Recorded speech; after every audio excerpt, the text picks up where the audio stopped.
اعوذ باللہ من الشیطان الرجیم بسم اللہ الرحمن الرحیم الحمد للہ رب العالمین باعث الانبیاء والمرسلین بارئ الخلائق اجمعین ثم الصلاة والسلام على افضل الخلق محمد وآلہ الطیبین الطاہرین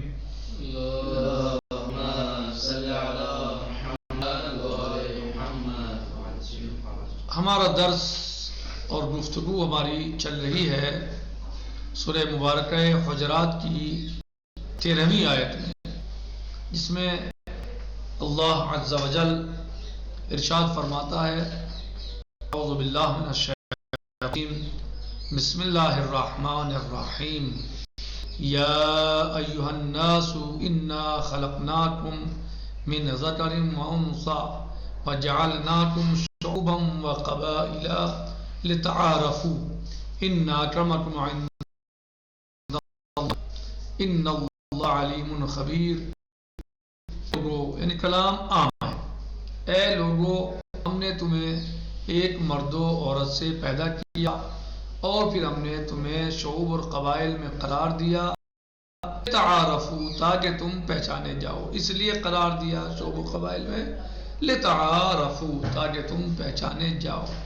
ان اکرمکم عند اللہ اتقاکم، بے شک اللہ کے نزدیک تم میں مکرم اور گرامی قدر وہی شخص ہے جو متقی اور پرہیزگار ہے، بے شک اللہ علیم ہے، جاننے والا ہے، ہر چیز کا جاننے والا ہے۔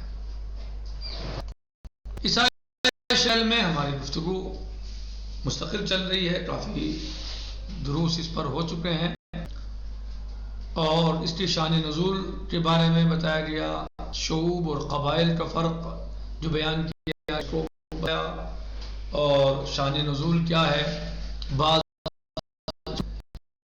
بیان کیے گئے کہ مثلا کے بعد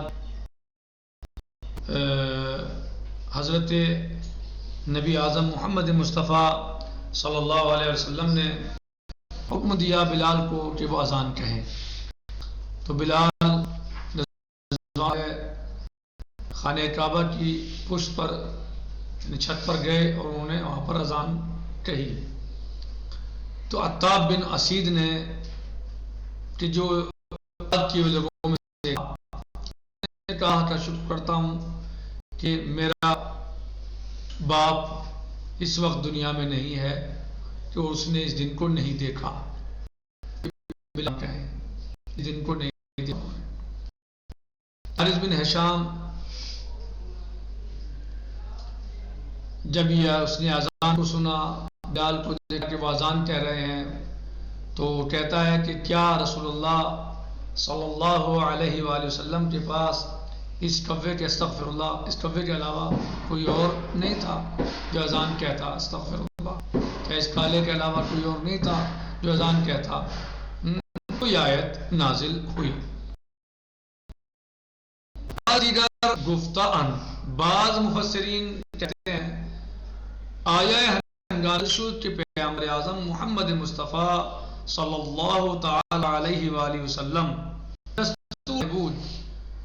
یہ آیت اس وقت نازل ہوئی جب حضرت محمد مصطفیٰ صلی اللہ علیہ وآلہ وسلم نے لوگوں کو حکم دیا دختری ببازل موالید ہیں، یعنی نبی پاک نے لوگوں کو حکم دیا، دستور دیا کہ وہ اپنی بیٹیوں کی شادی مثلا موالی سے کر دیں، یعنی غلاموں سے، جو غلام تھے لوگ ان سے کر دیں، موالی بردگان آزاد شدے یعنی جو آزاد ہو گئے ان سے شادی بیٹیوں کی۔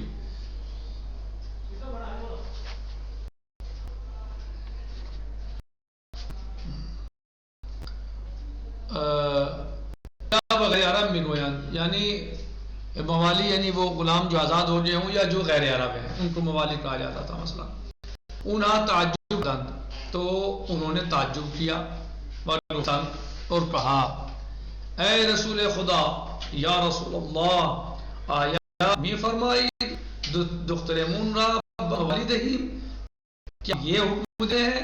کیا آپ یہ فرماتے ہیں کہ ہم اپنی بیٹیوں کو غلاموں کے حوالے کر دیں، غلاموں سے شادیاں کر دیں ان کی، کہ آپ یہ فرما رہے ہیں. اور یعنی تعجب کیا انہوں نے، یعنی انہوں نے جب نبی پاک نے یہ حکم دیا، لوگوں سے کہا اپنی بیٹیوں کی شادی غلاموں سے کر دو جو حلال ہو چکے ہیں، غلاموں سے کر دو، تو انہیں تعجب ہوا اور کہا کہ یا رسول اللہ کیا آپ یہ فرما رہے ہیں کہ ہم اپنی بیٹیوں کی شادی غلاموں سے کرتے ہیں؟ یعنی تعجب سے انہوں نے کہا. آئے نازل شد وبرئین افکار خرافی خط بطلان کشید. تو یہ آیت شریفہ نازل ہوئی اور ان باطل فکر کو یعنی ان خرافات کی، ان ایسی خرافات کی یا ان افکار خرافی کی رد کی اور اس کو باطل قرار دیا اور بیان کیا کہ یہ سب باطل ہے. کیا فرمایا؟ بسم اللہ الرحمن الرحیم، یا ایھا الناس انا خلقناکم من ذکر و انثی وجعلناکم شعوبا وقبائل لتعارفوا ان اکرمکم عند اللہ اتقاکم اللہ علیم خبیر. اے لوگو، ہم نے تمہیں ایک مرد و عورت سے پیدا کیا، تمہاری ماں بھی ایک، تمہارا باپ بھی ایک، اور پھر ہم نے تمہیں شعوب اور قبائل میں قرار دیا، یہ کہ تم پہچانے جاؤ، اس لیے قرار دیا تاکہ تم پہچانے جاؤ. اگر تمہیں فخر و مباحت کے لیے ہم نے اس میں رکھا ہے یا فخر و مباحت کے لیے شعوب اور قبیلے بنائے گئے اور قرار دیا گیا، نہیں، پہچانے جاؤ. ان اکرمکم عند اللہ اتقاکم، بے شک اللہ کے نزدیک جو بزرگی اور بڑائی کا سبب ہے، کوئی بزرگ اور بڑا ہے تو وہ متقی ہے. اتقاکم، جو اتنا بڑا متقی ہے وہ اتنا ہی زیادہ بلند ہے. ان اللہ علیم خبیر، اللہ سب کچھ جاننے والا ہے. اللہ ظاہر کو بھی جانتا ہے، اللہ باطن کو بھی جانتا ہے، اللہ دلوں کے رازوں سے بھی واقف ہے، اللہ ظاہری چیزوں کو بھی بخوب جانتا ہے. تو اللہ عز و جل نے اس فکر اور اس سوچ پر بطلان کی لکیر جو ہے اٹھنے دی اور کہا کہ یہ فکر باطل ہے، یہ سوچ غلط ہے. تم سب ایک ہو، ایک ماں باپ سے پیدا ہوئے، ہم نے تمہیں پیدا کیا، ایک مرد اور سے پیدا کیا. جو طریقہ تمہارے پیدا ہونے کا تھا وہی طریقہ ان کے پیدا ہونے کا ہے. جس طریقے سے تو پھر کسی پہ فخر و مباحت کرتے ہو، جیسے وہ ہے، پھر کس بات پہ فخر و مباحت ہے، کس چیز پہ تم اپنے آپ کو بلند سمجھتے ہو؟ تو اللہ نے اس فکر کو باطل قرار دیا اس آیت شریفہ کے ذریعے. در حدیث میں خوانی، حدیث میں ہم پڑھتے ہیں روز پیغمبر اعظم محمد مصطفیٰ صلی اللہ علیہ وآلہ وسلم مکے برائے مردم خاند محمود. ہم پڑھتے ہیں کہ ایک روز حضرت محمد مصطفیٰ صلی اللہ علیہ وآلہ وسلم نے مکے میں خطبہ دیا، لوگوں کے درمیان خطبہ دیا اور فرمایا، آپ نے کیا فرمایا؟ یا ایھا الناس ان اللہ قد اذھب عنکم عیب الجاہلیہ. اے لوگو، اللہ نے تم سے جاہلیت کی عیب اور اس وقت کی جو یعنی بری باتیں تھیں ان کو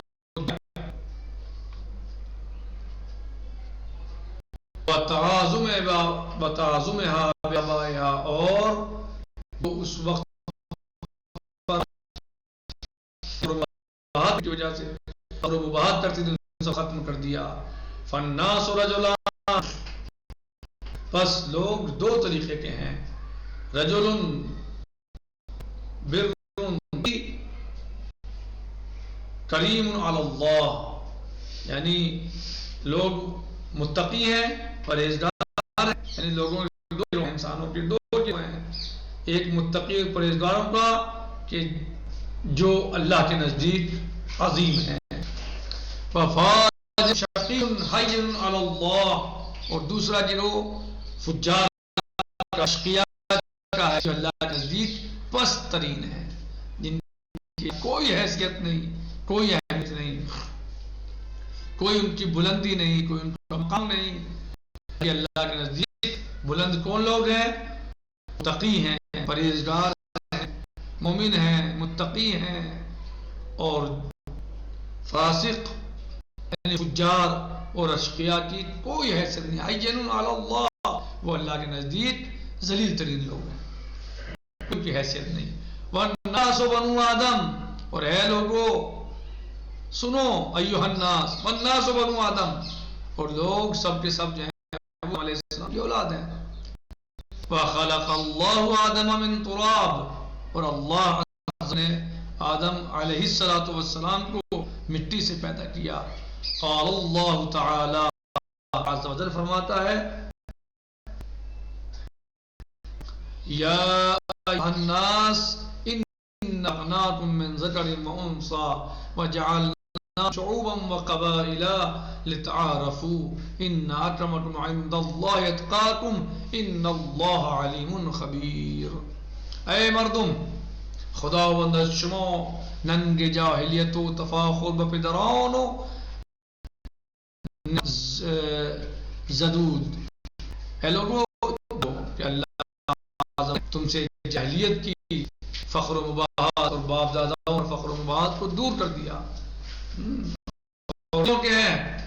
لوگوں میں دو گروہ پائے جاتے ہیں، ایک نیکوکار کے لوگوں کا نزد خدا، وہ لوگ اللہ کے نزدیک کی عظمت ہے، اہمیت ہے.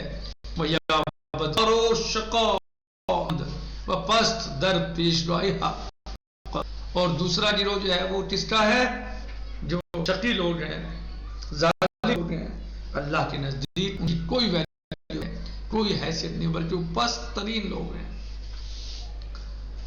ہمیں مردم فرزند آدمند، تمام لوگ آدم علیہ السلام کی اولاد ہیں. و خداوند آدم را از خاک آفریدے، اور اللہ عز و جل نے آدم علیہ السلام کو مٹی سے پیدا کیا. چنانچہ میں گویا جیسے کہ وہ فرماتا ہے، کون؟ اللہ عز و جل فرماتا ہے اے مردم ایھا الناس یا ایھا الناس انا خلقناکم من ذکر و انثی، جیسے کہ اللہ عز و جل فرماتا ہے ما شمارا مرد و زن، ہم نے تمہیں ایک مرد و زن سے پیدا کیا. و شمارا تیرا و قبیلہ قرار دادیم، اور پھر ہم نے تمہیں شعوب اور قبائل میں قرار دیا. کس لیے؟ تا شناخت شوید، تاکہ تم پہچانے جاؤ. عظم جنامی تر نزد خداوند متعال کسی است کہ عظم پرہیزگار تر باشد. اللہ عز و جل کے نزدیک وہ شخص بلند ہے اور وہ شخص بڑا ہے کہ جو پرہیزگار و متقی ہے.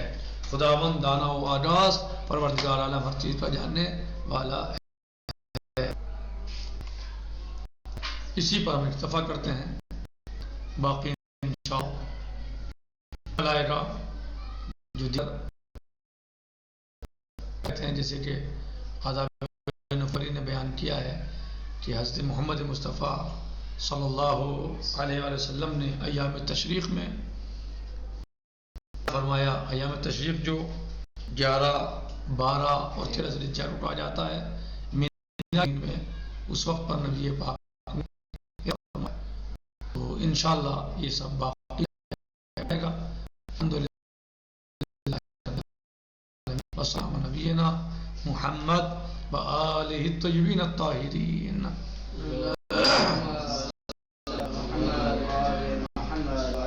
والسلام